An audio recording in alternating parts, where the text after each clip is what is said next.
Ito yung klase ng merienda na madalas nating binibili sa mga bakery at talaga namang napakasarap nito pag bagong luto at mainit-init mo pang kakainin. At alam mo ba na madali lang pala itong lutuin? Gusto mo rin ba?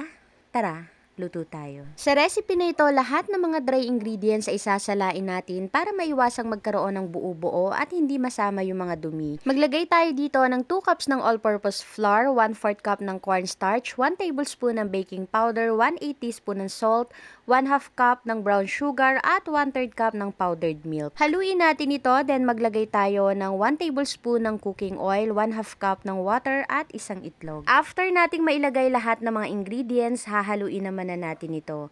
At kung mapapansin nyo nga ay mahirap na itong mahalo gamit itong spatula, kaya gagamit na ako dito ng kamay pero maglalagay ako ng plastic gloves.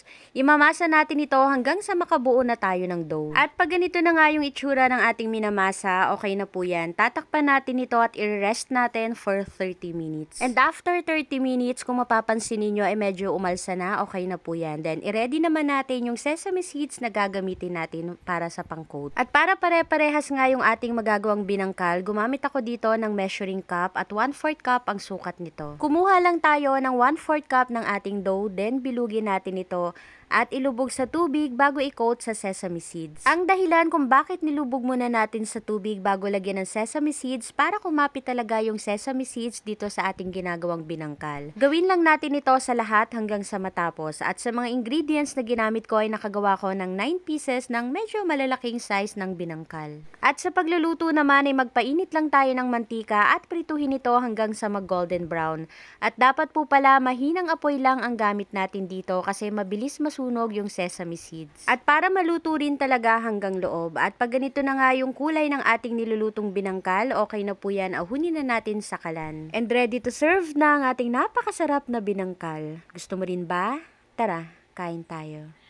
Hello everyone! For today's video, napakasarap na merienda naman ang ating nagawa ngayon. Ito yung masarap na madalas na binibiling tinapay sa bakery, ang binangkal. At yung mga ingredients, madali lang naman din nating makikita or madali nating mabibili sa palengke. Pwede rin nga sa tindahan, actually sa tindahan may mga ganong ingredients na mabibili tayo. Yan. Ang sarap. Ang sarap ng tinapay kasi nilagyan natin to ng gatas. Tapos yung tamis niya, may konting tamis. Saktong-sakto to sa kape at saktong-saktong pang merienda.